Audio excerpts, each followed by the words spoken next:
Breaking tonight, Donald Trump says he's terminating trade talks with Canada. We have such power over Canada.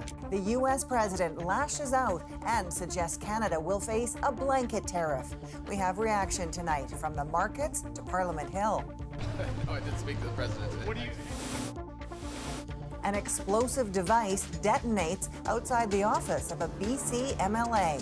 It's really loud and it kind of just shook us. And it's the end of an era for the Toronto Raptors. Shoot!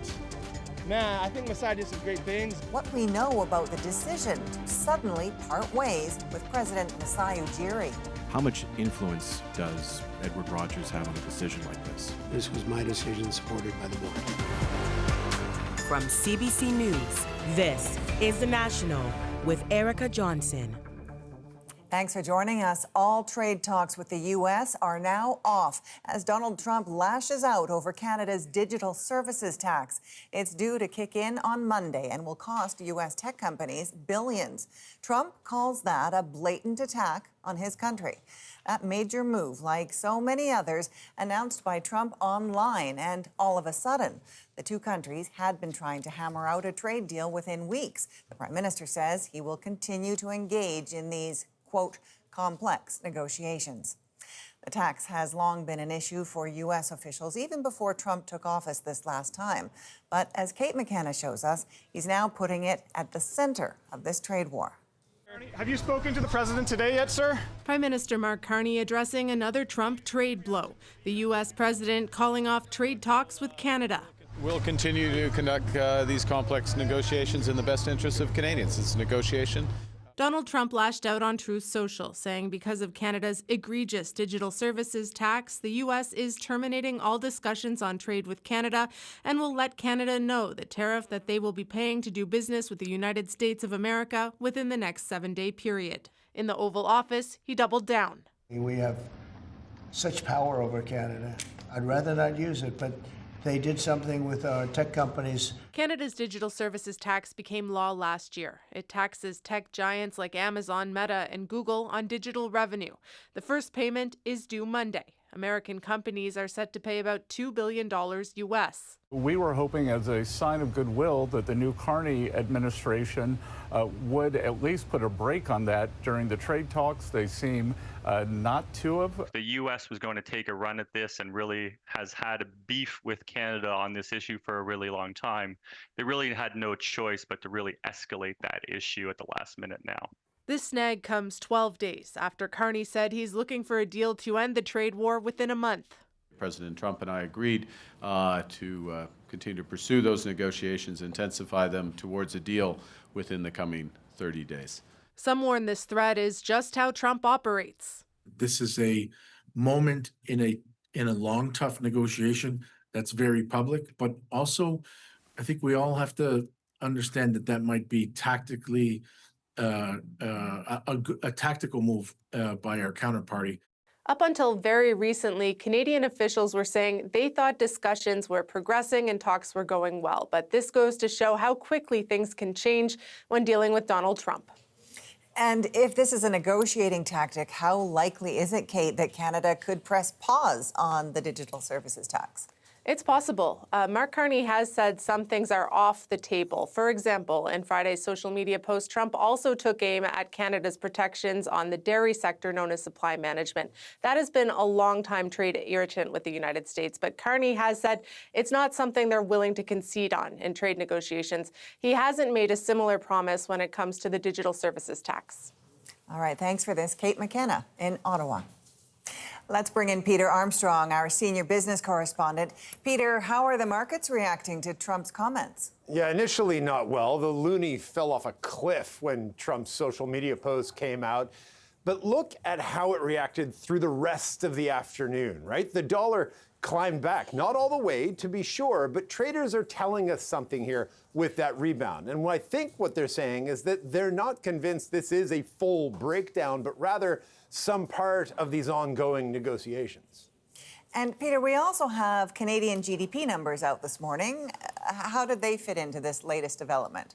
Yeah, I think those numbers are an important part of this development, right? They showed the Canadian economy shrank slightly in April, but think about that. We're talking about the peak of the trade volatility, when the tariff rate was at its highest, when the uncertainty was off the charts. The Canadian economy contracted by just 0.1%. If somebody had told you in March that amidst all those threats and all the concern, that Canada could weather the worst of that storm and only see a 0.1% contraction, I think most of us would have taken that trade. So today's news is a new threat. It is possibly a new fork in this very windy road we've been on, but it's also a reminder of how high the stakes are in these negotiations and the threats that have been quiet lately, but they never really went away. All right, Peter, thanks for this. Peter Armstrong in Toronto tonight. All this appears to be wrapped up in Trump's issues with Canada's digital services tax, long planned and due to finally kick in next week. Eli Glasner takes a closer look at how it works. They're in the middle of the Trump Truth Social post that threw a wrench into the Canada-U.S. trade talks. The words, digital services tax. All right, what is Canada's digital services tax? Well, it became law in 2024, but it goes into force on Monday and is retroactive to 2022. It targets online companies that earn over $20 million in digital services revenue from Canadian users. It applies only to three types. One is revenue from social media. Second is revenue from online advertising. And then finally, revenue from online marketplace intermediation. That means it would affect Amazon, but not Prime Video, Google and Meta, but not Netflix. It began as a campaign promise by Justin Trudeau in 2019, the U.S. quickly pushing back. In fact, President Biden had actually started an appeal under the USMCA, under the CUSMA trade agreement with Canada on this actual issue. The tax was pitched as a revenue generator, but that was before Canada was mired in a trade war. And Canada isn't the first to try this. There are already similar measures in force in Italy, France, and the UK. One thing to note is that the UK DST is much narrower than the Canadian DST. It requires the company to be much larger. Nonetheless, the UK government has announced that it's been collecting very significant revenue from companies through its DST. Even before Trump protested, others worried about the impact, even on Canadian companies.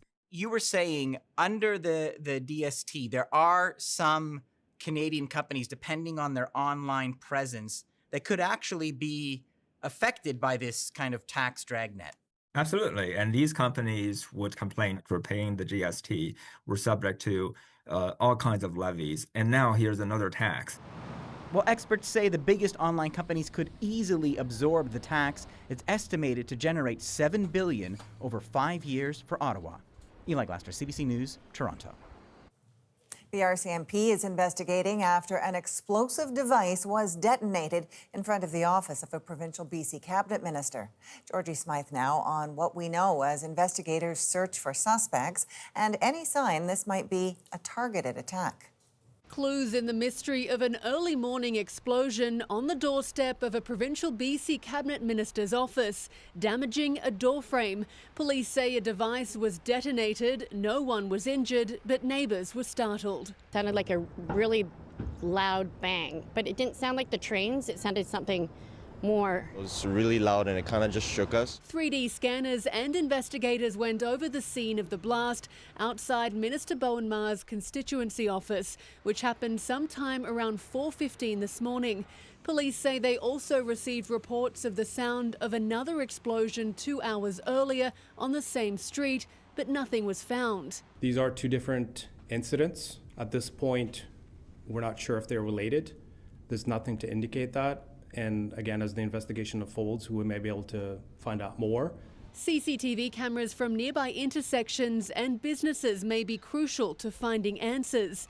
Bowinn Ma is BC's Minister of Infrastructure. She's a prominent and well-known member of Premier David Eby's cabinet. In a statement, Minister Ma says it is still very early in the investigation, and I want to encourage everyone to avoid engaging in speculation at this time.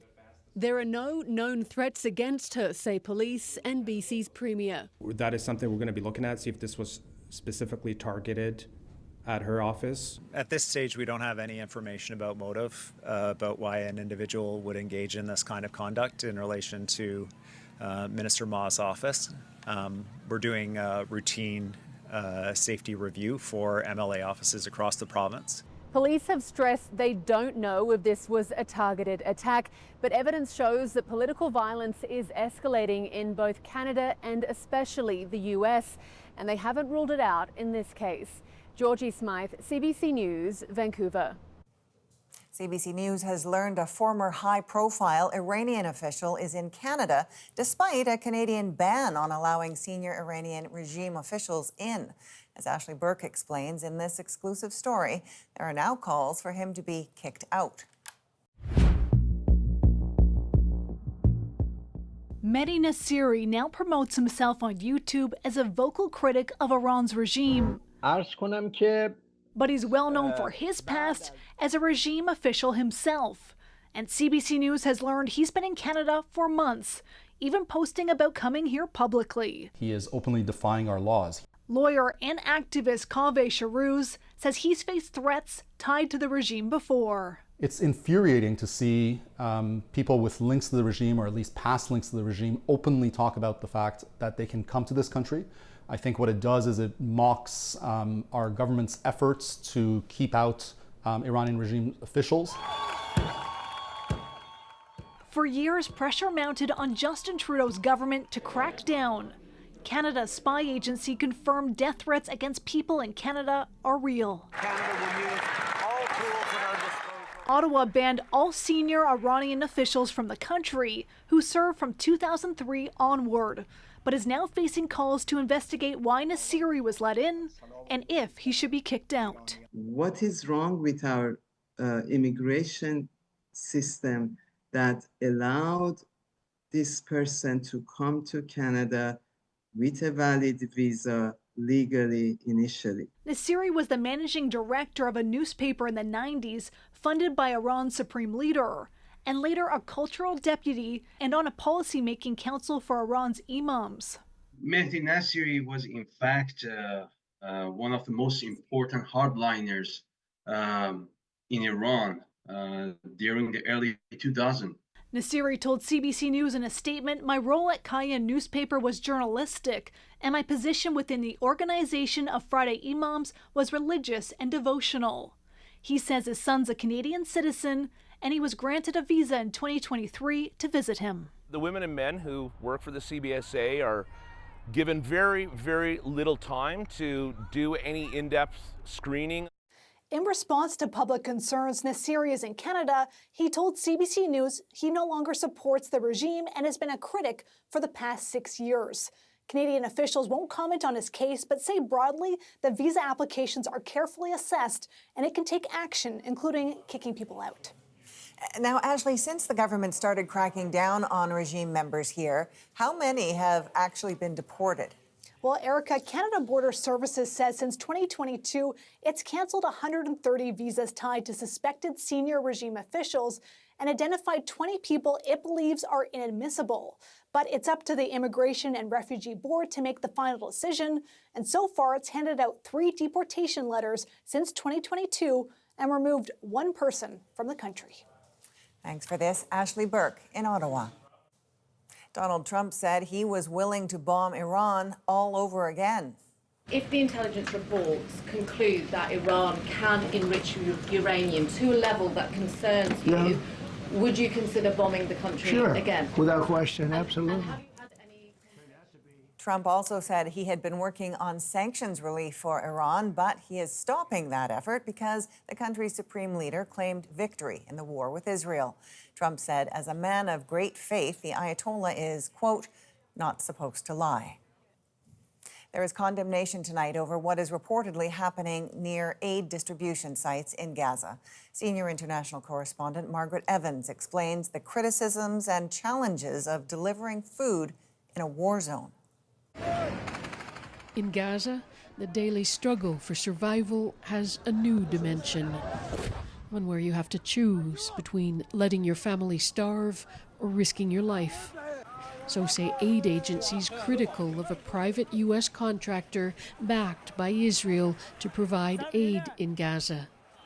The UN says more than 400 Palestinians have been killed near aid hubs run by the Gaza Humanitarian Foundation, or GHF, since it began operating in May. Médecins Sans Frontières calls it slaughter, masquerading as humanitarian aid. It's not humanitarian. Humanitarian is going to provide aid for people who are most in need with dignity. Canadian Dr. Joanne Perry is MSF's medical team leader in Gaza. Since June 7th, we've received 423 people wounded from being at or around the sites. GHF runs 4 aid sites in military zones controlled by the Israel Defense Forces. And eyewitnesses say crowds are regularly shot at. The IDF says it fires warning shots at suspect people.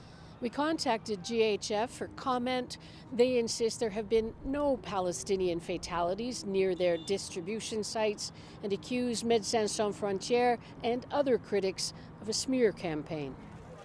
The Israeli newspaper Haaretz has published allegations by unnamed Israeli soldiers who say they were ordered to open fire on civilians near aid sites. Israel's prime minister denounces the claims.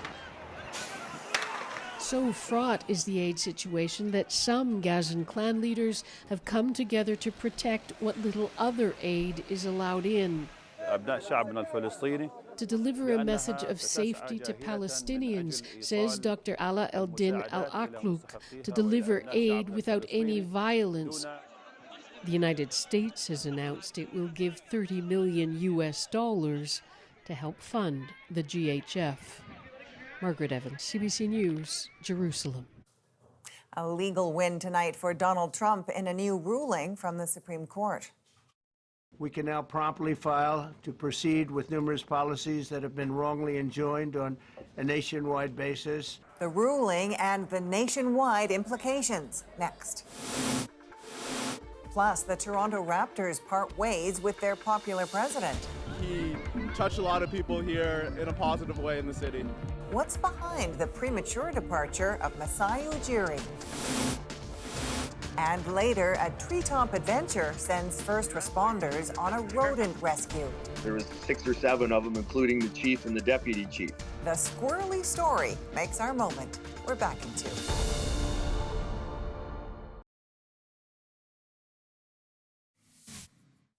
Sean Diddy Combs' defense team finished closing arguments at his sex trafficking trial in New York.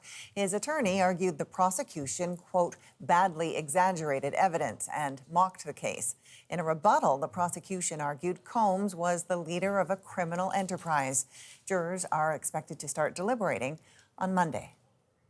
The U.S. Supreme Court has stripped lower courts of a tool to restrain a president's agenda, the universal injunction. Now, the block on Donald Trump's controversial policy on birthright citizenship is lifting. And as Paul Hunter shows us, it won't stop there. Well, this was a big one, wasn't it?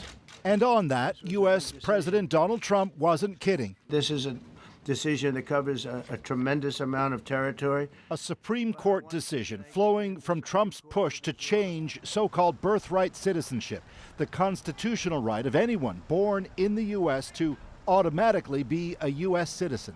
Birthright. That's a big one. An executive order limiting that right was signed by Trump on day 1 in office 5 months ago. It would exclude, for example, those born to undocumented migrants. Protests erupted, and lower courts issued an injunction blocking Trump's directive nationwide.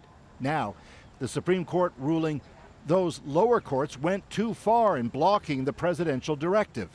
And though it didn't rule on birthright citizenship itself, the court's decision means presidents broadly, Trump and all who follow, suddenly have greater powers to effect change in America than ever before. Thanks to this decision, we can now promptly file to proceed with these numerous policies, including birthright citizenship, ending sanctuary city funding, suspending refugee resettlement, and more, he said.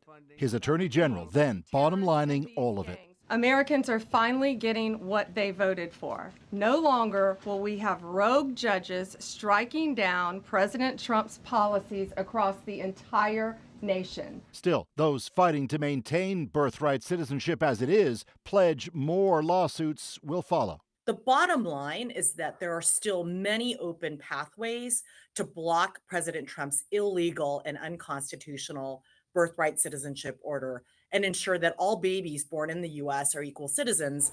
But for Donald Trump, there's no denying the ruling was, as he himself put it, a giant win.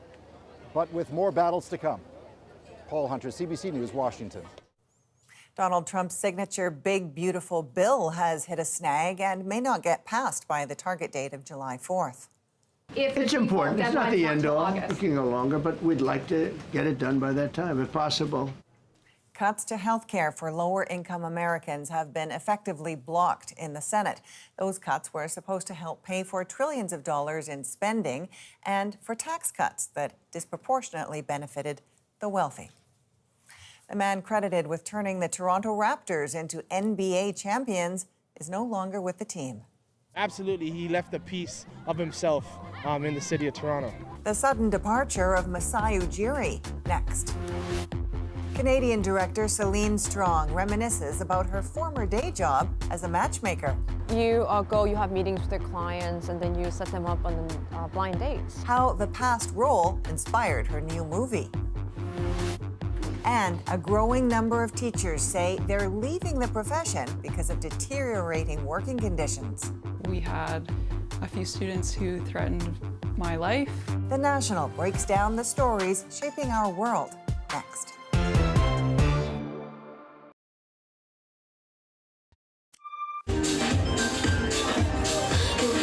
Canada's largest Pride celebration is underway with a street fair and the Trans Rally in Toronto. The festivities attract people from all over, including from Pennsylvania. I'm just really looking forward to getting to experience Pride with our fellow LGBT community. Not a whole lot where we're from, so just excited to be able to spend some time in a place where we feel welcome and comfortable being ourselves. The festivities continue tomorrow with the Dyke March, and the main event, the Pride Parade, will be on Sunday. Organizers say the lineup of performers is just about completely Canadian. The Toronto Raptors are now searching for a new president. Masai Ujiri is suddenly out. Thomas Dagla now with the questions that raises and a look at how Ujiri built a brand and culture that echoed beyond the city. The man who lifted basketball to new heights in Canada, the NBA title is yours, is leaving the Raptors. President Masai Ujiri, a team executive since 2013 and the architect of Toronto's first NBA championship. Word of his apparent firing, leaving fans stunned. Shoot! Man, I think Masai did some great things. You know, we should have been more patient and let him try to build another championship. When Ujiri signed on to lead the Raptors, the team was suffering a 5-year playoff drought. He soon transformed the franchise, culminating in a blockbuster trade. DeRozan! With fan favorite DeMar DeRozan leaving and superstar Kawhi Leonard landing in Toronto. Is this the dagger? Setting the stage for that memorable shot and the 2019 NBA title triumph. It's about the players, you know, and the coaches, and we can talk about all the moves we make, you know, but at the end of the day, they have to come and play. Ujiri's departure comes as the Raptors rebuild again, missing the playoffs for 3 straight seasons, and amid a series of shakeups, with media giant Rogers last year buying out Bell's stake in Maple Leaf Sports and Entertainment, plus with persistent reports of friction between Ujiri and executive chairman Edward Rogers. How much influence does Edward Rogers have on a decision like this? I think all board members on all major decisions supply input. But at the end of the day, this was my decision supported by the board. What's your name? Raised in Nigeria, Ujiri also co-founded the charity Giants of Africa, fostering leadership and giving kids a shot at his sport. We will miss all the generous work that he have done for the community. The Raptors say the search is already on for their next president, with a new NBA season less than 4 months away. Thomas Dagg, CBC News, Toronto. Now it's time to dig deeper into the stories shaping our world. Hey, are you single? I'm a matchmaker. The summer romance Materialists from acclaimed Canadian filmmaker Celine Song continues to make waves in theaters. Dating is a game that we're all playing so that we can one day find love. Eli Glasner talked with Celine Song about how her own past helped shape her movie and its message. The thing is, like, we know the truth about love, which that love is an ancient mystery, and it's a thing that you cannot quantify no matter how hard you try, and I would describe it as being struck by lightning. 혜성! 와, 너다. Celine Song has a lot to say about love. She explored how it stretches between the past and present in her Oscar-nominated film, Past Lives. There's a word in Korean, 인연. It means providence or fate. Do you believe in that? That's just something Koreans say to seduce someone. Now she's back, diving into the mysteries and marketing of the human heart in her new film, Materialists. You're the matchmaker. You must know a lot about love. I know about dating. But before she became one of Hollywood's hot new talents, Song was a kid from a family who traveled from South Korea to a new life in Canada. But I want to go back. I want to take you back to a place I know, Two Good Pond. Oh my God! Yes. I grew up in Unionville. You did? I did. Oh my God! I know that small body of water. Yeah. And so do you. Talk to me about Markham. What was that like for 13-year-old Celine? Oh, I mean, arriving in Canada from Korea, very different. Yeah, I feel like culturally there's a complete uprooting and a kind of getting used to a new thing. But you're young enough that you're able to kind of like adjust and figure it out. The thing that's quite real though is that Tim Hortons became such a huge part of like my life, Yeah. because like in Markham, like that's kind of like where we would all walk from our high school to we would just walk to Tim's. Right. So your dad was a writer? Yeah, he was a writer and a filmmaker back in Korea. I mean, that's then we immigrated. Yeah. so lucky for you that you had like an artistic parent, right? Well, I had both my parents are artistic. My mom was an illustrator and a graphic designer.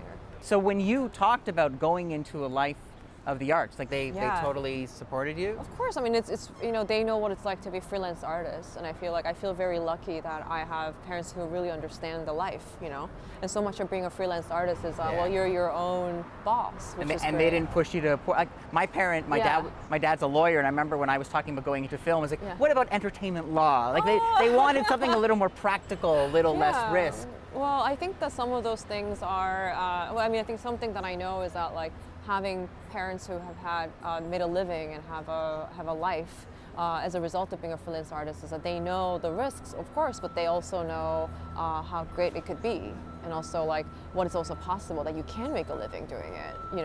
So we'll jump ahead. Yeah. So now you're making a go of it as a playwright in New York City, but you have this side gig which leads into this film. Yeah. You worked as a I didn't even know there was a real such a job. thing Yeah, I know.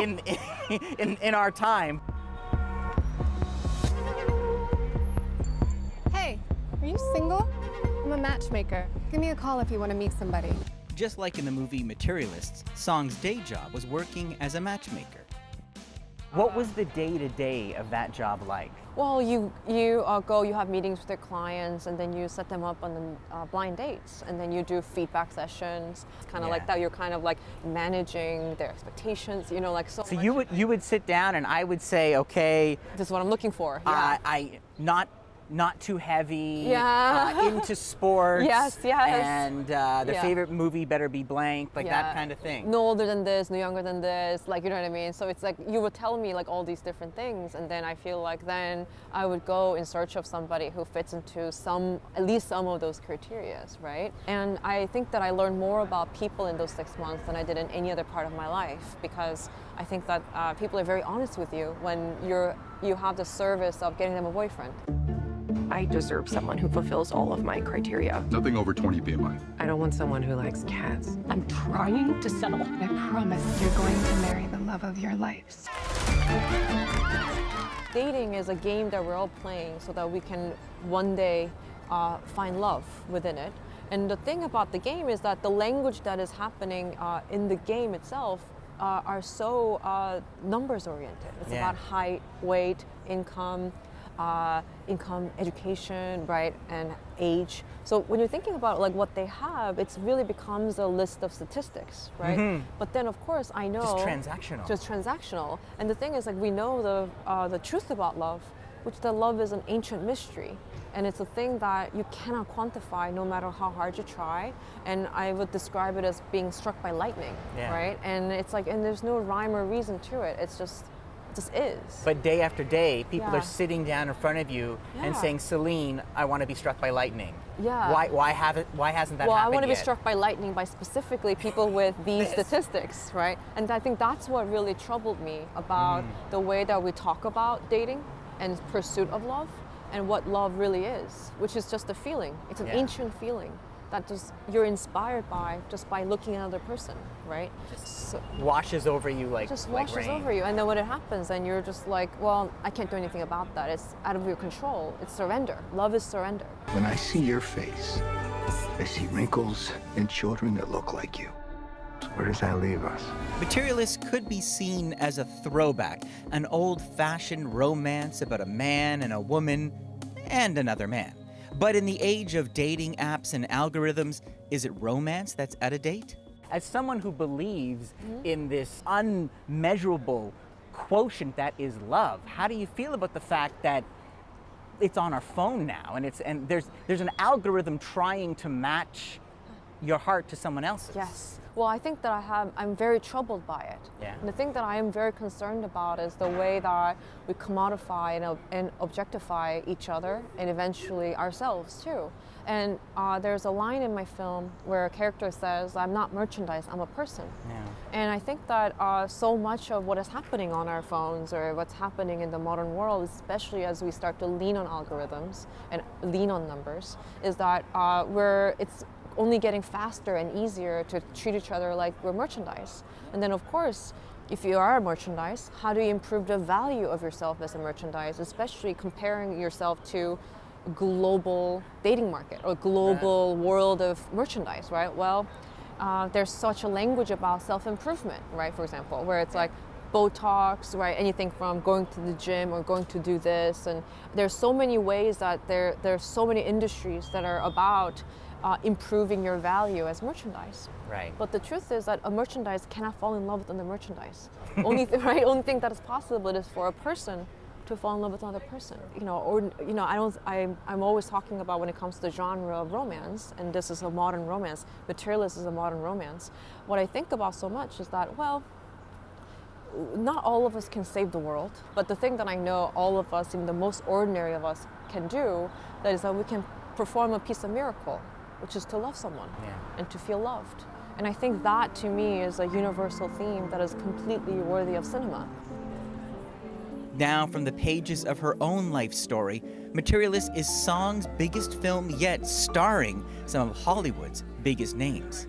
Is there still a part of you that, like the Celine that was writing plays in New York City years ago, sitting down across from Pedro Pascal, like where you are now in your career? How does that feel? Or there's those moments of... I mean, it's like something that I know is really real. It's like when I'm working with actors, the relationship has to always be about between the actor and director. So when I see Pedro, I feel like, and we're working together, it's always like between an actor and a director trying to work out the story and the script and the characters. But of course, it is the moment that the movie is done, I'm of course getting to see, right, There they are. There they These are. beautiful people Yeah, of course. telling your story. It's so amazing. Lip liner, $25. In Materialist Song's main character, Lucy, wants to marry rich, but her simple tastes say who she really is. Coke and beer. Coke and beer, $9.50. Hey, buddy. Hi, John. After everything Song's experienced, taste still brings her back to her roots, whether it's a Timmy's or something else. Something that I was thinking about a lot is like, well, it's the kind of like, it's like the Cinnabons I used to love at Merrifield Mall, right? It's kind of like, the best. That's the best. But the thing is like, well, it's always like, it reveals your choice of drink or your favorite kinds of foods. Like those are the kinds that reveal who you were as in your heart of hearts. Yeah. So I mean, I feel like once in a while when I'm like feeling like not as grounded as I want to feel, so I will just say like, well, I'm just some girl from Markham, you know, like what a place I am, you know, what a place I've come to, you know, it's amazing. Since its release 2 weeks ago, the film has raked in more than $31 million worldwide. A shortage of teachers across the country is creating what some call a crisis in the classroom. We see library, music, gym, all of those things need to be postponed or canceled so that the homeroom classes can be covered. What's behind the staffing shortfall and what's at stake for your kids? That's next.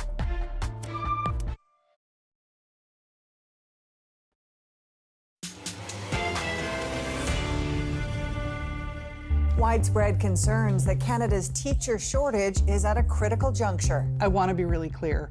It's a crisis in Ontario right now. With lower retention and increased burnout, the urgent question, how to fix an ailing education system. Deanna Sumanak-Johnson breaks down the challenges and choices for educators. As he closes the book on another school year, science teacher Jason Bradshaw knows that the problem that has defined education and his life over the last few years likely won't go away by September. Teacher shortage. The more people who aren't in the building on a given day at a given time, the more it overextends the rest of us. Somebody else needs to lose some of their prep time when they would be preparing for their classes or grading papers. Principals are seeing it happen too, every day. I want to be really clear. It's a crisis in Ontario right now. We see library, music, gym, all of those things need to be postponed or canceled so that the homeroom classes can be covered. According to a survey done last year by Organization People for Education, 24% of Ontario elementary schools and 35% of secondary schools were short on teachers on a daily basis. And it's not just in Ontario. At the start of the school year, the province of Quebec was short more than 8,000 teachers. Most of those spots filled by not yet certified teachers, in some cases, even parents watching a class. Do you need some help? Families say they're bearing the brunt of it. Catherine Korakakis, a Montreal mom, had to pay for tutors out of pocket. They spent a chunk of the year with teachers that were not qualified to teach the subject. So for instance, it wasn't a math teacher who was teaching math. It wasn't a French teacher who was teaching French. So what happens then is that you have learning losses, right? In Surrey, British Columbia, Anne Whitmore says the revolving door of supply teachers makes it hard to learn. How do you learn in an environment where you have no continuity? So one teacher might be very strict and one teacher might be very fun, and then there may or may not be a lesson plan left, and so they're trying to scramble and have some kind of educational content, but really they're just getting through the day. So why is this happening? Well, experts say it's not so much attracting new teachers into the profession that's the problem. It's keeping the ones who are working now, and they're leaving in droves because of burnout. In New Brunswick, Jadine Christ left teaching after a single year, a year she calls the most stressful of her life. She says she was subjected to violence and harassment by her high school students with little recourse or support.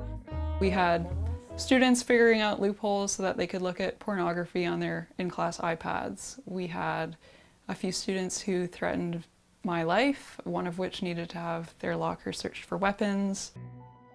She's not alone. Canadian Teachers Federation conducted a survey of its 365,000 members. Close to 5,000 teachers, principals, and teaching assistants responded. 55% reported experiencing violence or aggression in the past year. 77% said student needs have become significantly more complex compared to 5 years ago. Overwhelmingly, it's the working conditions. There is not so much a shortage of teachers. If you look for them, there's a lot of certified individuals in most of our provinces and territories. But the working conditions mean that people are leaving. And a problem with that many causes needs many solutions. In places where teacher salaries are low relative to the cost of living, like British Columbia, some have floated the kinds of strategies used to attract doctors and nurses. I know it's been tried a little bit in our province to provide some incentivized signing bonuses, pre-employment signing bonuses. But again, that doesn't fix the issue. The issue that is causing the shortage is the fact that the working conditions are not sustainable as a 35-year career.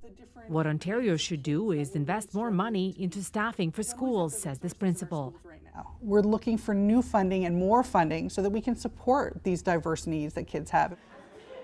The province is adding 2,600 new spots for teacher candidates at universities and, according to a document obtained by the Canadian Press, is contemplating shortening teacher college from 2 years to 1, all in an effort to flood the system with new teachers in the next 2 years. If we were to move from a 2-year to a 1-year program, we would have to end a lot of the additional instruction that prepares teachers for the new challenges in terms of mental health, in terms of technology, artificial intelligence, students whose first language is not English or French. So what is the first standards of practice? Does anybody have In Professor Hutchison's class at Brock University, stressful realities of being a teacher are talked about, but there's plenty of hope to go around. The system's desperation has bred opportunity.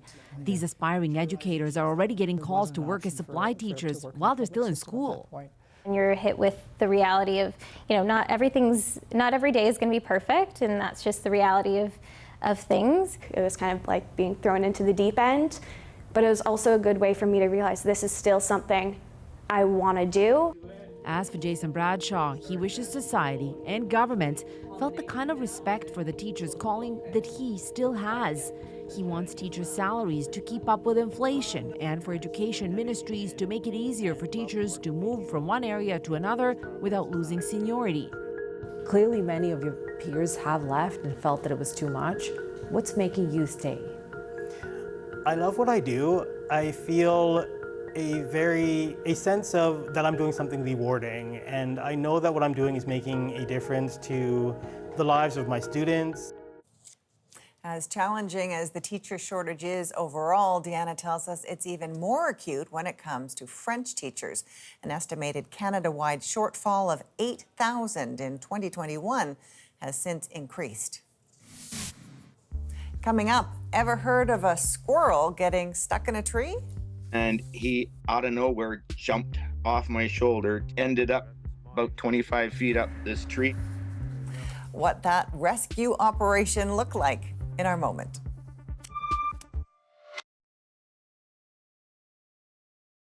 CBC's daily news podcast, Front Burner, takes you deep inside the stories shaping Canada and the world. New episodes come out every morning, Monday to Friday. Subscribe wherever you get your podcasts and on YouTube. We've all heard of cats getting rescued from trees, but what about squirrels? This is Kelly Blair with his pet squirrel, Douglas, in White Rock, BC. A couple of days ago, Douglas, who has never lived in the wild, scurried up a tree only to realize he couldn't get down. Tonight, his rescue mission is our moment. Way to go, Douglas, way to go, Big White Fire Department. He was found abandoned as a baby. Come on, let's go. I took him home to start fostering him, getting his health back, but Douglas has never been able to jump. I was out for a walk with him, and he often sits up on my shoulder, and he, out of nowhere, jumped off, ended up about 25 feet up this tree and won't come down. I called the Big White Fire Department and they responded immediately. Setting up the fire truck for the ladder and doing the rescue took no more than half an hour. See that? Like he's just sitting up there. There was 6 or 7 of them, including the chief and the deputy chief. It was fantastic. I'm super happy that they responded in so quickly. I was, prepared to sit on a lawn chair at the base of the tree with a flashlight and hope that Douglas finally got hungry. There was a lot of smiles, very much a community thing. Kelly says he's happy that Douglas is starting to jump and do regular squirrel things, but now it means whenever they go out, Douglas is going to need a harness. So he is in search for someone to crochet a squirrel harness for Douglas. Yep, a squirrel harness, just a regular Friday night here at the National. From all of us here at the show, thank you for being with us tonight. You can watch us anywhere, anytime on the free CBC News app and subscribe to the National's YouTube channel. I'm Erica Johnson in Vancouver. Take care.